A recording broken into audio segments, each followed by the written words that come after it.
Hello everyone, welcome to my mini blog.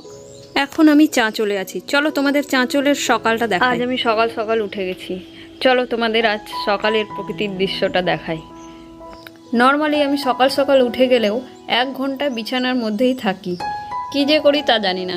চলো এবার তোমাদের প্রকৃতির দৃশ্যটা দেখিয়ে ফেলি। এই যে আমি ছাদে এসেছি, ছাদে দেখো মানি প্ল্যান্টের গাছ আছে আমাদের, তারপর ওই দিকে আছে পেয়ারা গাছ। আমাদের ছাদে একটা খুব সুন্দর লেমন ট্রি আছে, চলো আজ দেখা যায় ওই গাছটাকে। বাংলায় কাগজি লেবু বলে। এত সুন্দর লেবু ধরেছিল, মাত্র 6 মাস হয়েছে গাছটার, কিন্তু এত সুন্দর লেবু ধরেছিল, মানে অনেকগুলো অনেকগুলো। এখন এখন কম আছে, কিন্তু কিছুদিন আগে অনেক লেবু ধরেছিল। তারপর দেখো এই যে লঙ্কা গাছ, সুন্দর সুন্দর ছোট ছোট লঙ্কা ধরেছে। আবার দেখো